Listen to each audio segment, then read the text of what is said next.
बाट चालू चालू संसार पथरे जदि आम प्रभु नथांती संगरे बाट चालू चालू मायार बंधन मायार बंधन भरा जंत्रणारे भोगु आमे सदा केते जे कातरे बाट चालू चालू बाट चालू चालू संसार पथरे जदि आम प्रभु नथांती संगरे बाट चालू चालू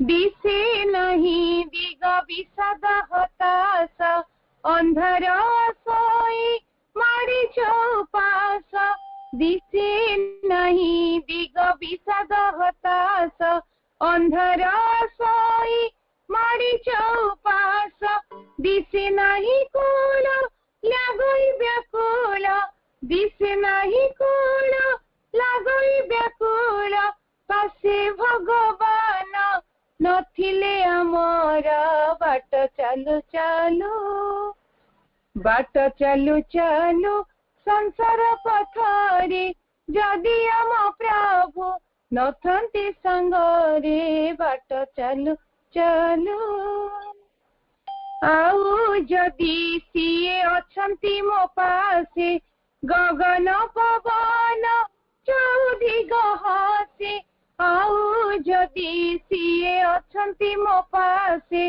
गगन पवन चौधि गहसे फूल फल शोभा बनऊ पवन फूल फल शोभा बनऊ पवन सत्य कृपा करुणा कनन बाट चालू चालू बाट चालू चालू संसार पथरे जदि आम प्रभु नथांती संगरे बाट चालू चालू प्रभुंक सहित चलुथिले बाट लागे सबु किछि सहज निकट प्रभुंक सहित चलुथिले बाट लागे सबु किछि सहज निकट दिव्य आनंदर सागर रे थाई दिव्य आनंदर सागर रे थाई देखु आमे केते पथ निर्मल बाट चालू चालू बाट चालू चालू संसार पथरे जदि आम प्रभु नथांती संगरे बाट चालू चालू मायार बंधन मायार बंधन भरा जंत्रणारे भोगु आमे सदा केते जे कातरे बाट चालू चालू बाट चालू चालू संसार पथरे जदि आम प्रभु नथांती संगरे बाट चालू चालू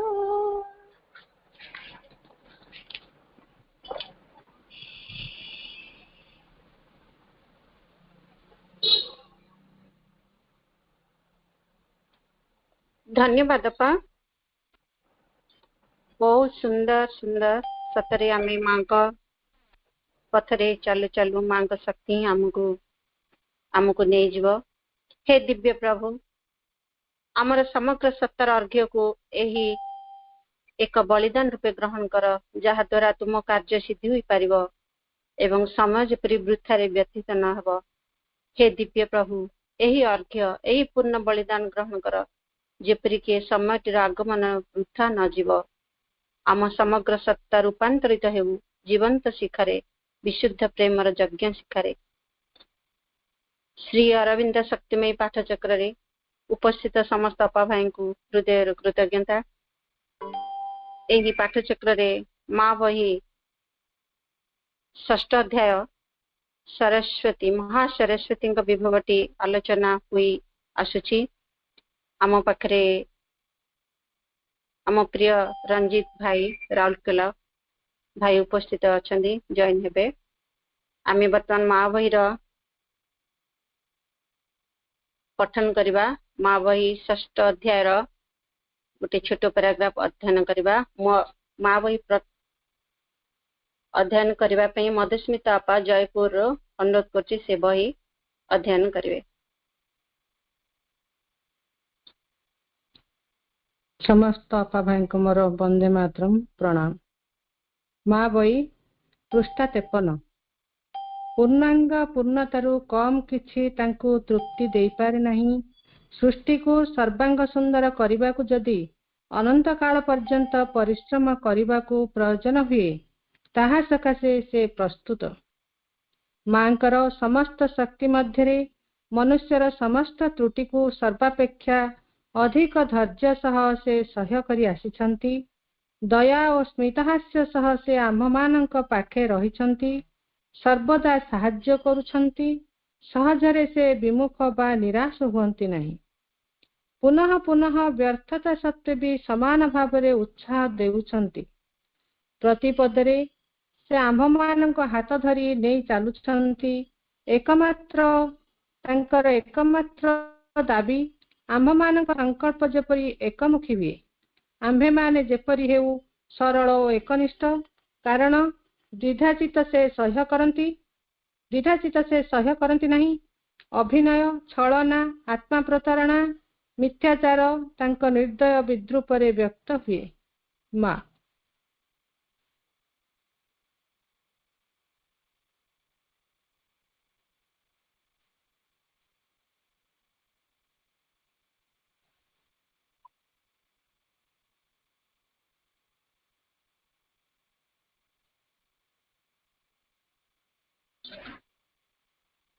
धन्यवाद मधुस्मिता आपा। आमे गोटे मिनट अपेक्षा करवा भाई जॉइन हेबे। उपस्थित समस्त मातृप्रेमी अपा भाई मान को मोर अंतर प्रणाम। माँ पुस्तक को दीर्घ दिन आमे अध्ययन करुछि। माँ पुस्तकर षष्ठ अध्याय माँ को स्वरूप विषय वर्णना।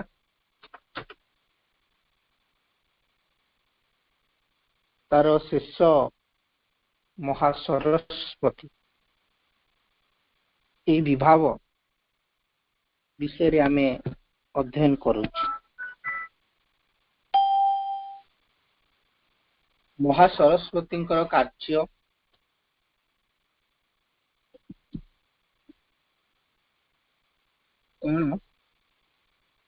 ताहा गोटे भावरे आमे समस्त बुझी थिले। किंतु श्री अरविंद एठी महासरस्वती कार्यर एक भिन्न दिग को आम पाखरे उपस्थापित करछंती। आमे समस्ते महासरस्वती को ज्ञानर देवी भावरे बाक बीणा देवी भावरे पूजा करछंती। तांकु नेई कि अनेक कथन सबु भारत वर्ष रे रही महासरस्वती को नहीं कि जड़े गायक तांकु कंठ सुंदर कंठ पाई तांकु आराधना करथाय। विद्यालय रे पिला माने विद्यादात्री सरस्वती को पूजा करथाय। किंतु समग्र पृथ्वी को सृष्टि करिवा ताकु परिचालित करिवा एवं ताकु पूर्णांग करी गढ़ी तोड़िबा ए जो विराट प्रक्रिया चली से सरस्वती एक गुरुत्वपूर्ण भूमिका रे अछन।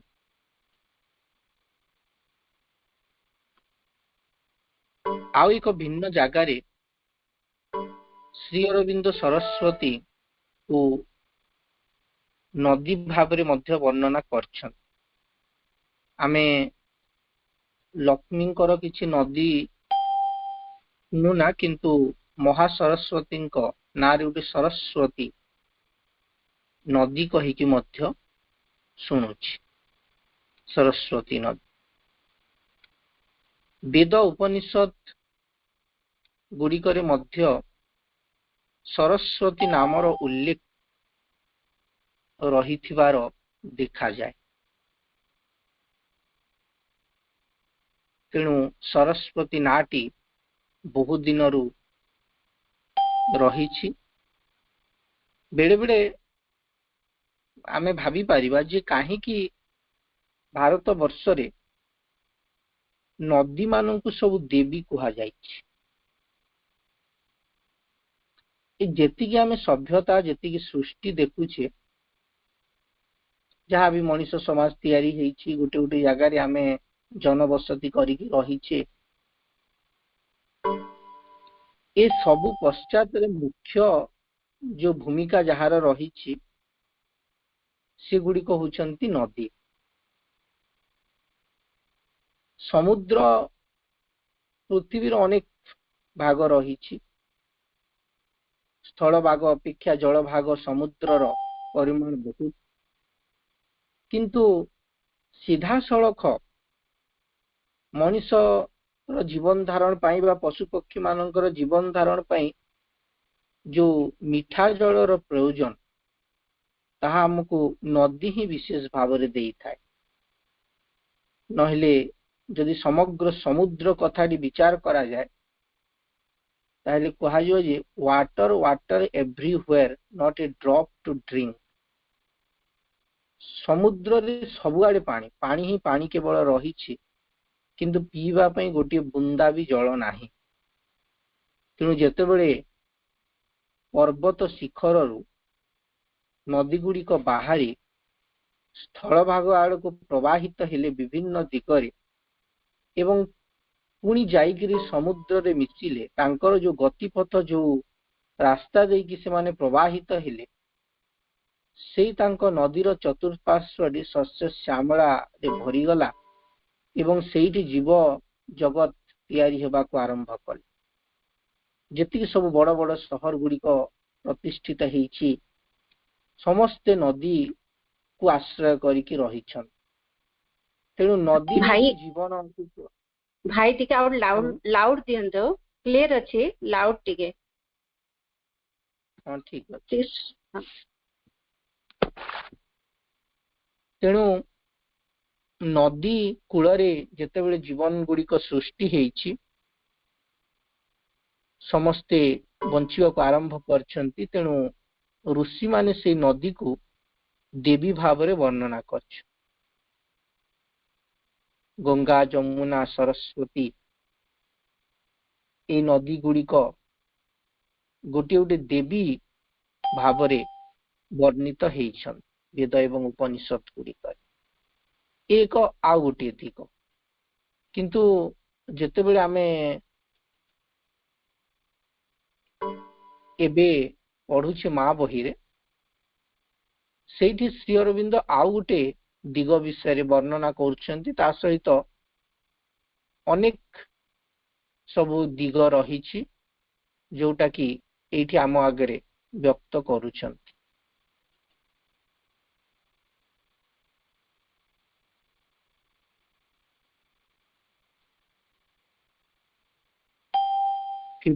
पेज पर्यंत अध्ययन ହେଇଥିଲା ମା ସରସ୍ୱତୀଙ୍କର। ତା ପରବର୍ତ୍ତୀ କଥାଟିକୁ ଆମେ ପଢିବା।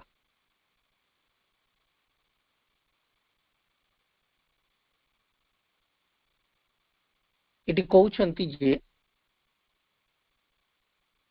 ମହା ସରସ୍ୱତୀ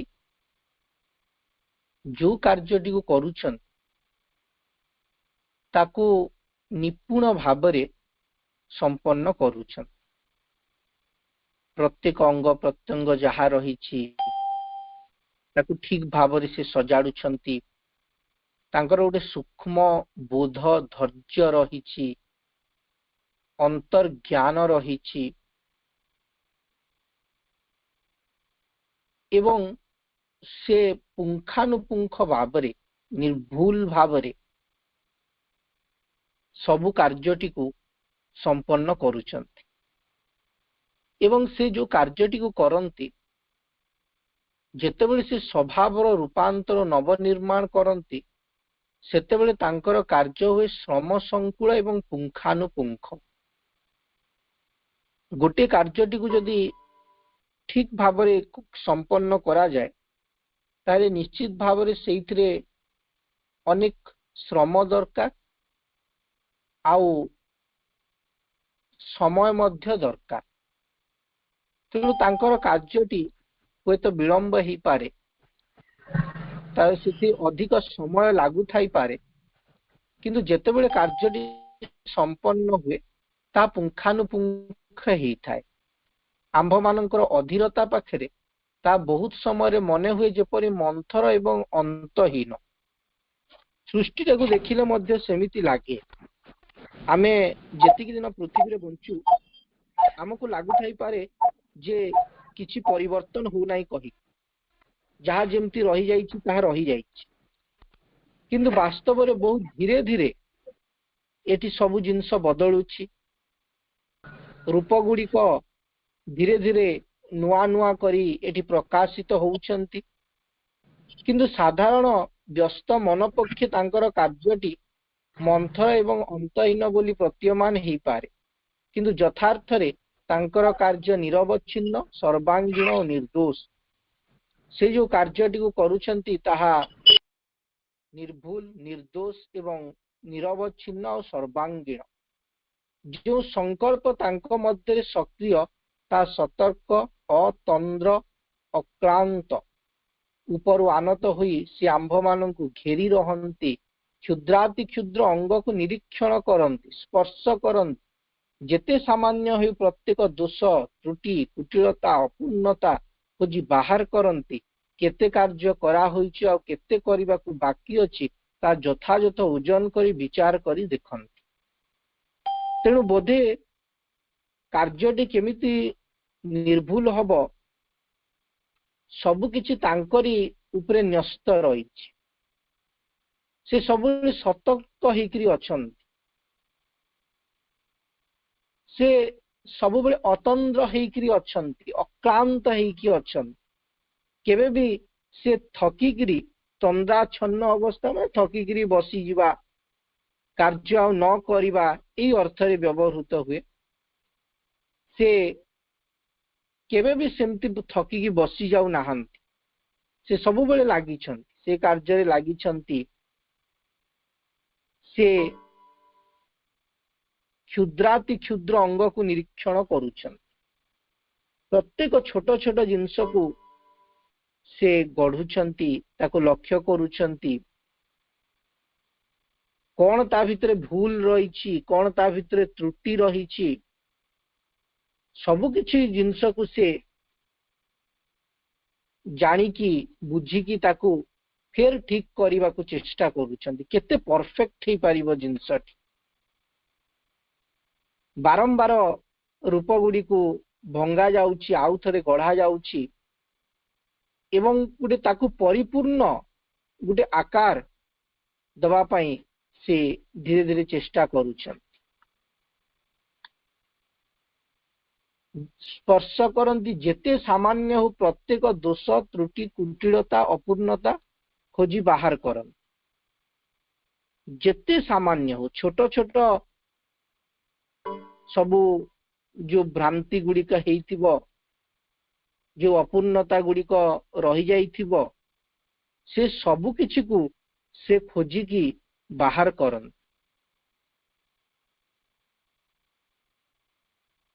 केते कार्य करा हेछि केते करिबा को बाकी अछि ताहा यथायथ ओजन करी विचार करी से देखंती। तांको पाखरे क्षुद्र व आपात नगण्य किछि नै। एटा छोट कामटा छाड़ी देइथिबा चलिबो न कले भी परे देखिबा सेमती नै। जोटा को भी से छोट हो बड़ हो प्रत्येक कर्म को से सठिक भाव रे सजाड़ी की रखुछन।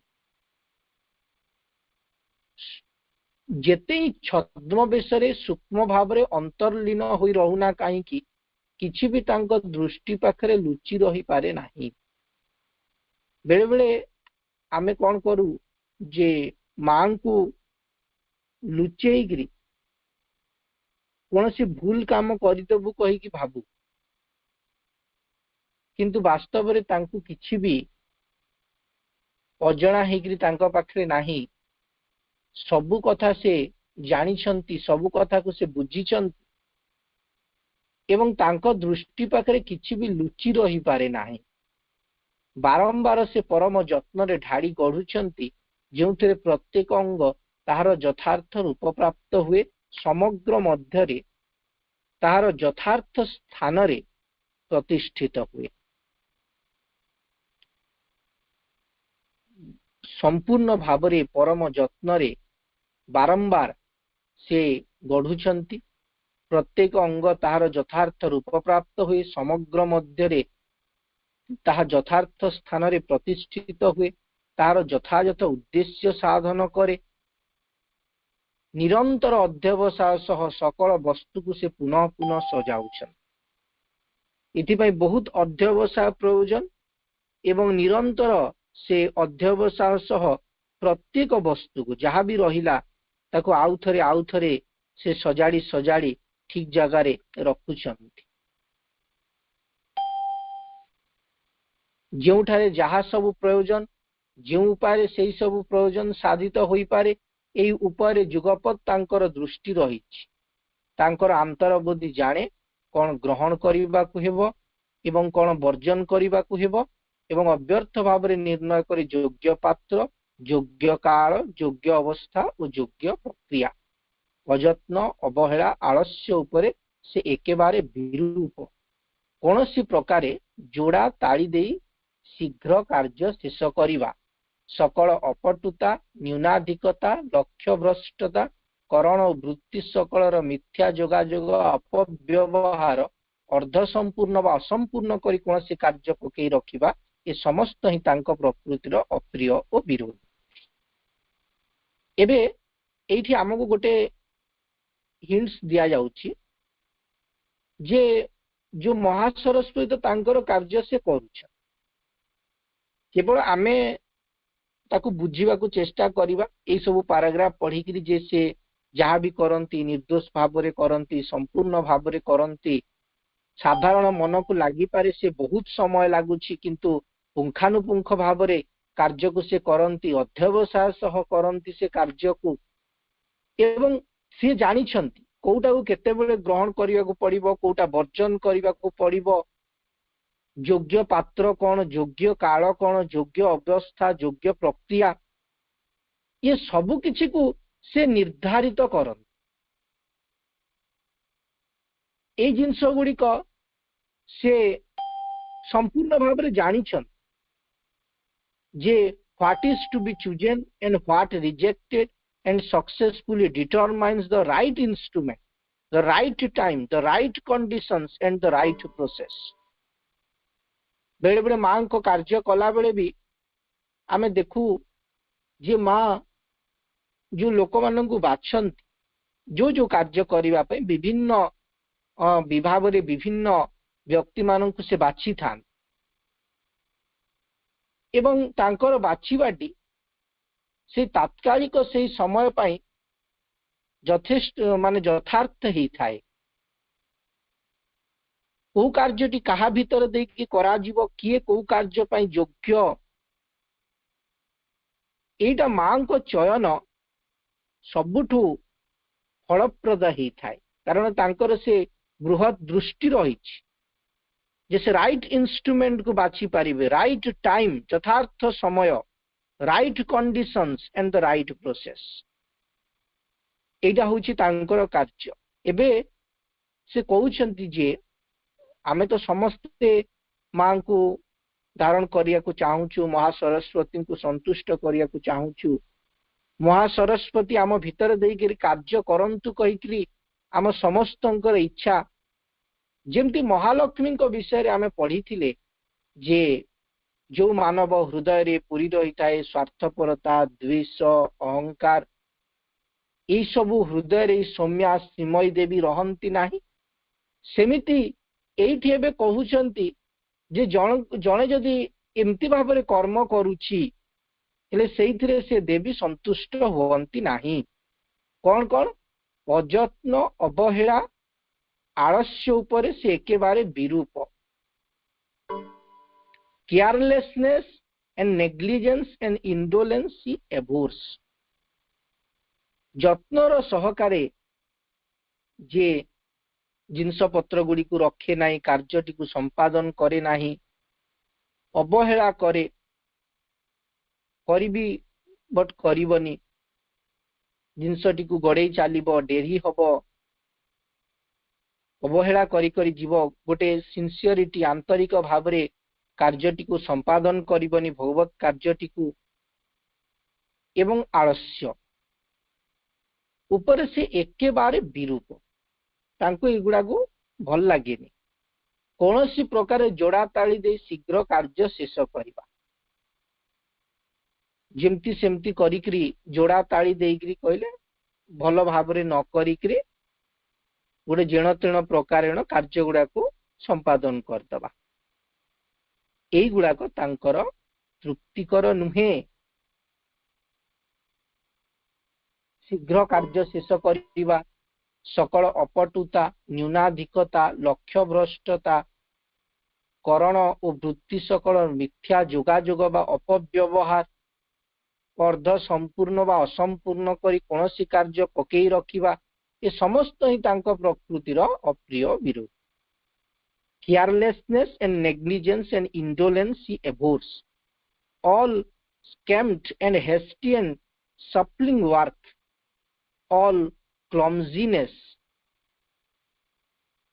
and misfire, all false adaptation and misuse of instruments and faculties, and leaving of things undone or half done is offensive and foreign to her temper. ଅଧା କାମ କରିଦେଇକିରି ଛାଡ଼ିବ। ଯୋଉ କାର୍ଯ୍ୟଟି ଆରମ୍ଭ କରୁଛ ତାକୁ ସମ୍ପୂର୍ଣ୍ଣ କରିବାକୁ ପଡ଼ିବ, ଏଇଟା ତାଙ୍କର ତୃପ୍ତିକର। କିନ୍ତୁ ଯଦି ଆମେ ଅର୍ଦ୍ଧ ସମ୍ପୂର୍ଣ୍ଣ ଅସମ୍ପୂର୍ଣ୍ଣ କରିକି କାର୍ଯ୍ୟ ଗୁଡ଼ାକୁ ପକେଇ ରଖିଥିବା, କରଣ ବୃତ୍ତି ସକଳର ମିଥ୍ୟା ଯୋଗାଯୋଗ ବା ଅପବ୍ୟବହାର, ଯୋଉ ଉପାଦାନକୁ ନେଇକିରି ବା ଯୋଉ ସାଧନ ଗୁଡ଼ାକୁ ନେଇକି ଆମେ କର୍ମ କରିବା କଥା, ତାକୁ ଅପବ୍ୟବହାର କଲେ, ଠିକ ଭାବରେ ତାକୁ ବ୍ୟବହାର କରିପାରିଲେନି,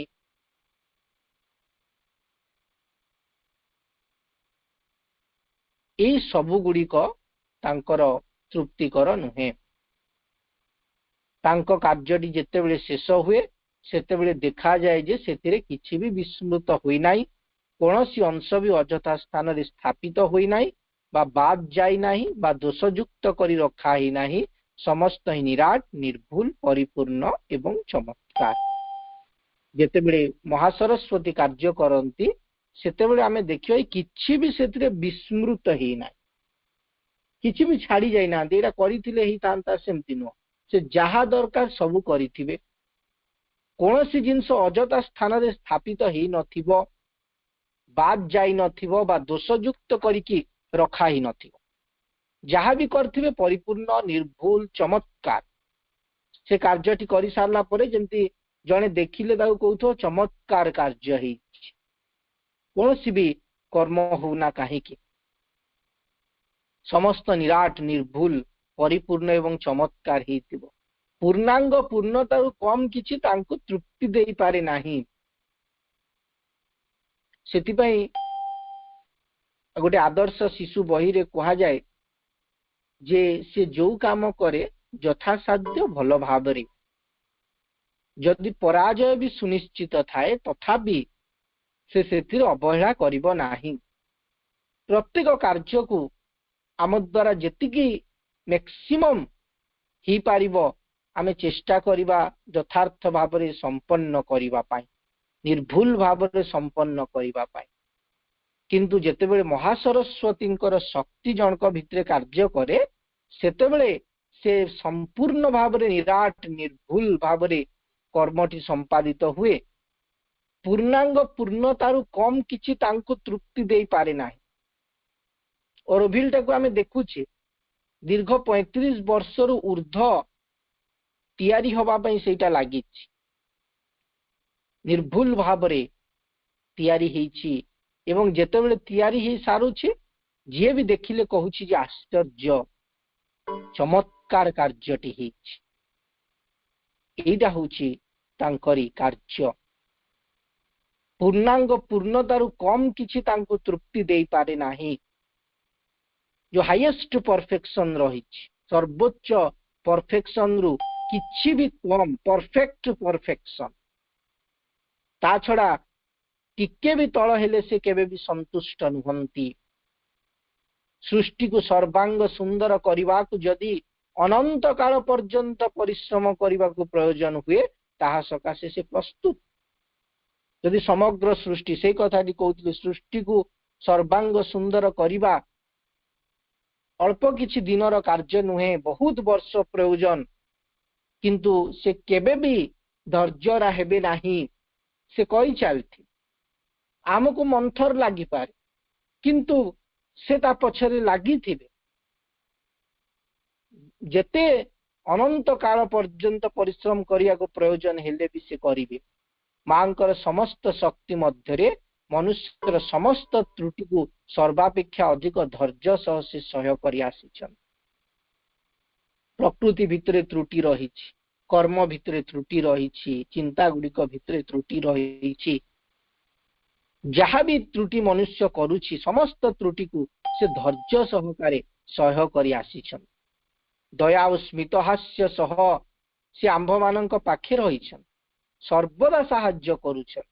सहजरे से विमुख बा निराश हुअंती नाही। पुनः पुनः व्यर्थता सत्व भी समान भाव उत्साह देउछ। बारंबार व्यर्थ होउछु, बारंबार भूल होउछि, कार्य ही पारु नाही, तथापि से केबे भी छाड़ी के जाउ नाहंती। से स्मितहास्य दया तांक भितरे रहिछि, सर्वदा साहाय्य करुछंती। से केबे भी विमुख हुअंती नाही, निराश हुअंती नाही। ये सृष्टि प्रति ये जीवगण प्रति केबे भी से निराश हुअंती नाही। प्रति पदरे से आंभ मानक हाथ धरी नहीं चालुछंती।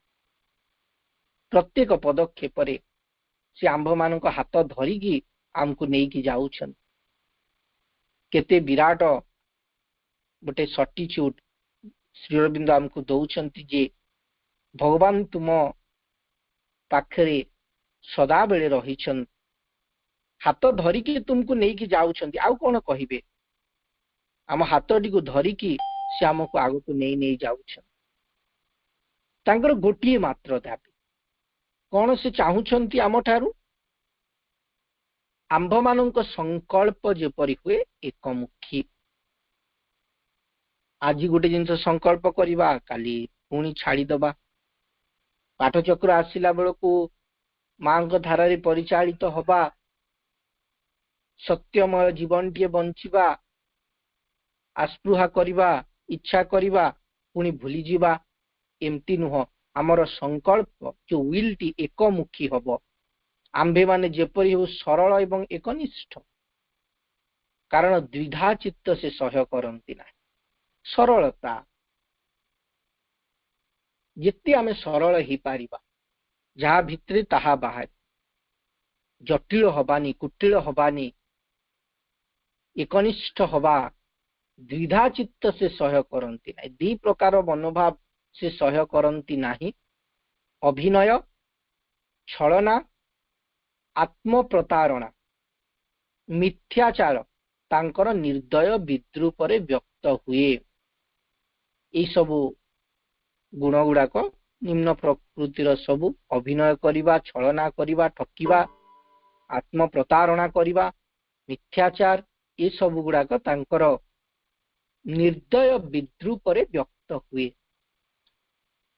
अभावरे से माता, विपदरे से होचंती बंधु। आज बंधु दिवस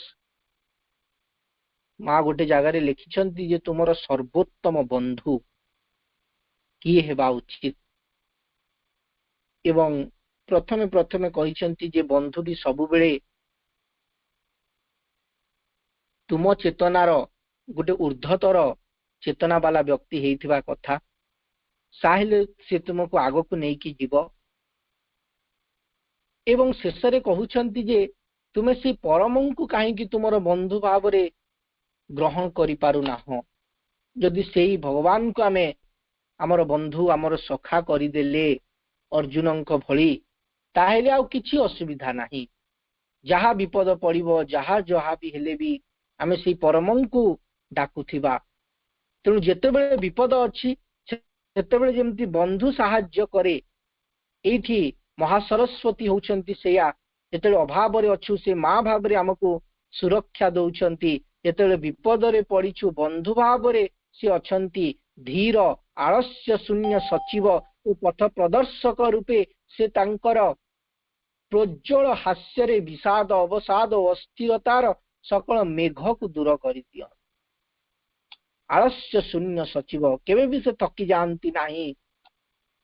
ସେ ଅତ୍ୟନ୍ତ ଧୀର ଭାବରେ ପଥ ପ୍ରଦର୍ଶକ ରୂପରେ ଆମକୁ ପଥ ଦେଖେଇ ଚାଲୁଛନ୍ତି। ଏବଂ ତାଙ୍କର ଯୋଉ ହସ ରହିଛି, ପ୍ରୋଜ୍ୱଳ ହାସ୍ୟ ରହିଛି।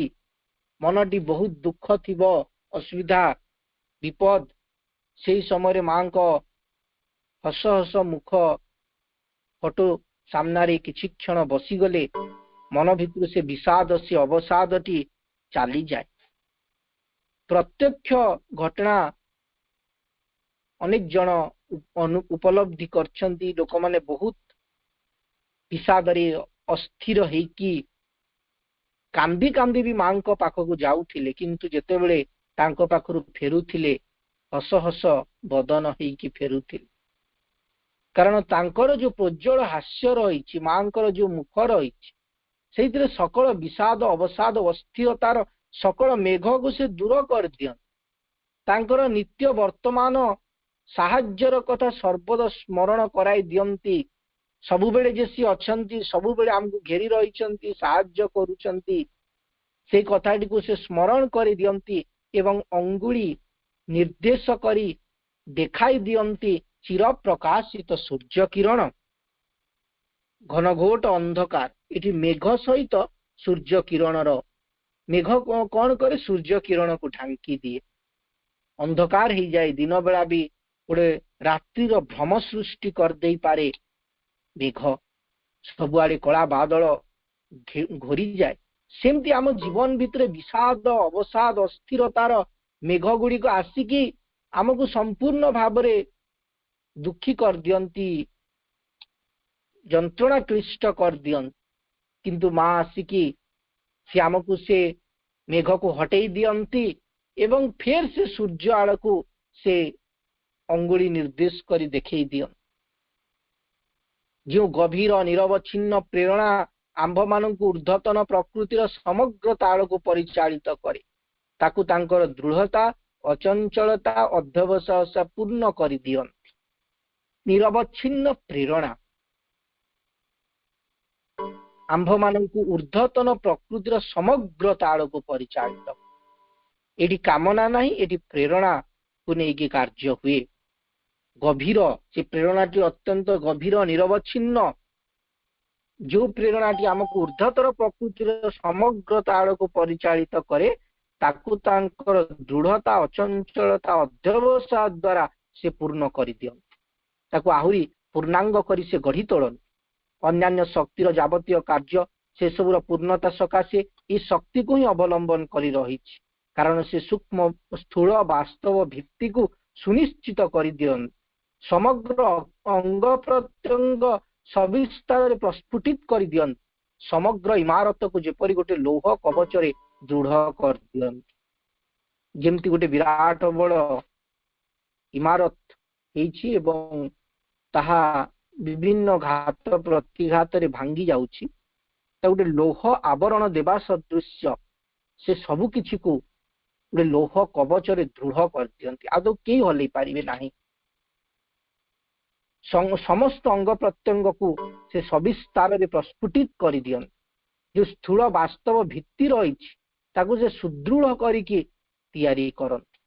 ତେଣୁ ଏଇଭଳି ଭାବରେ ମହାସରସ୍ୱତୀ ଯେମିତି ସମସ୍ତ କର୍ମକୁ ପୂର୍ଣ୍ଣାଙ୍ଗ ଭାବରେ କରିବା, ସକଳ ଅଙ୍ଗ ପ୍ରତ୍ୟଙ୍ଗକୁ ପୂର୍ଣ୍ଣ ଭାବରେ ତିଆରି କରିବା, ସବୁ କିଛିକୁ ଠିକ ଧାରାରେ ପୂର୍ଣ୍ଣାଙ୍ଗ ପୂର୍ଣ୍ଣତା ର ଦୃଷ୍ଟିରେ ତିଆରି କରିବା ଏଇଟା ହଉଛି ତାଙ୍କର କାର୍ଯ୍ୟ ଏବଂ ସେ ସବୁଠାରୁ ବେଶୀ ଧୈର୍ଯ୍ୟର ଦେବୀ। ତାଙ୍କ ପାଖରେ ଅନେକ ଧୈର୍ଯ୍ୟ ରହିଛି। ମଣିଷ ଯେତେ ଭୁଲ କଲେ ମଧ୍ୟ ତାକୁ ସେ କ୍ଷମା କରିଦିଅନ୍ତି। ଦୟା ଓ ସ୍ମିତହାସ୍ୟ ସହ ସବୁବେଳେ ଆମ ପାଖରେ ରହିଛନ୍ତି ଏବଂ ସବୁବେଳେ ଆମକୁ ସାହାଯ୍ୟ କରୁଛନ୍ତି। ଆମକୁ ହାତ ଧରିକିରି ନେଇକିରି ଚାଲୁଛନ୍ତି କହିକି ପ୍ରଭୁ ଏଠି କହୁଛନ୍ତି। କିନ୍ତୁ ସେ ଗୋଟେ ଜିନିଷ ଚାହାନ୍ତି ଯେ ଆମର ସଂକଳ୍ପଟା ଯେମିତି ଏପଟ ସେପଟ ନ ହୁଏ। ଆଜି ମାଙ୍କୁ ଗ୍ରହଣ କରିଥିବା କାଲି ଭୁଲିଯିବା। ସେଥିପାଇଁ ସେ ଗୋଟେ ଜାଗାରେ କହିଛନ୍ତି ଯେତେବେଳେ ତୁମେ ଏଇ ଯୋଗ ପଥକୁ ଆସିନାହ ତା ପୂର୍ବରୁ ଯେତେ ପାର ଚିନ୍ତା କର, ଯେତେ ପାର ଭାବ, କିନ୍ତୁ ଥରେ ଏ ପଥକୁ ଆସିଗଲା ପରେ ଆଉ ଏପଟ ସେପଟ ହୁଅ ନାହିଁ। କାହିଁକି? ଏଇଟା ହଉଛି ଏମିତି ଏକ ରାସ୍ତା ଯିଏକି ତୁମର ଜନ୍ମ ଜନ୍ମାନ୍ତରକୁ ବିସ୍ତୃତ ହବ। ଏଇଟା ଗୋଟିଏ ଜନ୍ମ ବା କିଛି ବର୍ଷର କଥା ନୁହଁ ଯେ ଆଜି ଆସିଲ ମାଙ୍କୁ ଗ୍ରହଣ କଲ କାଲି ପଳେଇଲ। ଏଇଟା ଜନ୍ମ ଜନ୍ମାନ୍ତରର କଥା। ମା ଯେତେବେଳେ ତୁମର ଦାୟିତ୍ୱଟିକୁ ଗ୍ରହଣ କରିନେବେ ସେତେବେଳେ କେବଳ ଗୋଟିଏ ଜନ୍ମ ପାଇଁ ନୁହଁ, ସେ ସମସ୍ତ ଜନ୍ମ ପାଇଁ ତୁମର ଦାୟିତ୍ୱଟି ନେବେ ଏବଂ ତୁମେ ବିରାଟ ଯୋଗ ପଥରେ ଜନ୍ମ ଜନ୍ମ ପାଇଁ ପାଦ ଦେବାକୁ ଯାଉଛ। ଏଇଟା ତୁମର ଶରୀରର ମୃତ୍ୟୁ ସାଙ୍ଗରେ ଏ ଯୋଗଟି ସମାପ୍ତ ହେଇଯିବ ନାହିଁ। ତେଣୁ ଏତେ ବିରାଟ ପଥ ଭିତରକୁ ପ୍ରବେଶ କରିବାକୁ ହେଲେ ତା ପୂର୍ବରୁ ତୁମେ ଯେତେ ପାର ଚିନ୍ତା କର, କିନ୍ତୁ ଥରେ ଯଦି ଆସିଯାଇଛ ତାହେଲେ ତୁମର ସଂକଳ୍ପଟି ଏପଟ ସେପଟ ହେବା କଥା ନୁହଁ। ତାହେଲେ ଆମେ ଦେଖିବା ଯେ ମା ଆମର ହାତ ଧରିକି ଆଗକୁ ନେଇକି ଯାଉଛନ୍ତି। ଯେତେ ବିଷାଦ ଆସୁ, ଦୁଃଖ ଆସୁ, ତାଙ୍କର ଗୋଟିଏ ହସ, ଗୋଟିଏ ହାସ୍ୟ ମୁଖ ବଦନ ମାଙ୍କର ସବୁ କିଛିକୁ ଦୂର କରିଦେବ, ସକଳ ମେଘକୁ ଦୂର କରିଦେଇପାରେ। ତେଣୁ ଏ ହେଉଛି ମହାସରସ୍ୱତୀଙ୍କର କାର୍ଯ୍ୟ। ପୂର୍ବରୁ ମଧ୍ୟ ଭବେଶ ଭାଇ ଏବଂ ଆଉ ଜଣେ ଭାଇ ଆପଣଙ୍କୁ ୟା ଉପରେ ବକ୍ତବ୍ୟ ରଖିଥିଲେ। ତେଣୁ ମୁଁ ଆଶା କରୁଛି ବିଷୟଟି ସମସ୍ତଙ୍କ ଉଦ୍ଗମ୍ୟ ହେଇଥିବ। ଆଜି ମହାସରସ୍ୱତୀଙ୍କ ବିଷୟଟି ସରିଲା, ତାପରେ ବାକି ଯୋଉ ଅଂଶ ରହିଛି ତାକୁ ଆମେ ଅଧ୍ୟୟନ କରିବା। ଆଜିର ଆଲୋଚନାଟିକୁ ଏଇଠି ରଖୁଛି। ସମସ୍ତଙ୍କୁ ଅନେକ ଧନ୍ୟବାଦ। ବନ୍ଦେ ମାତରମ୍। ନମସ୍କାର।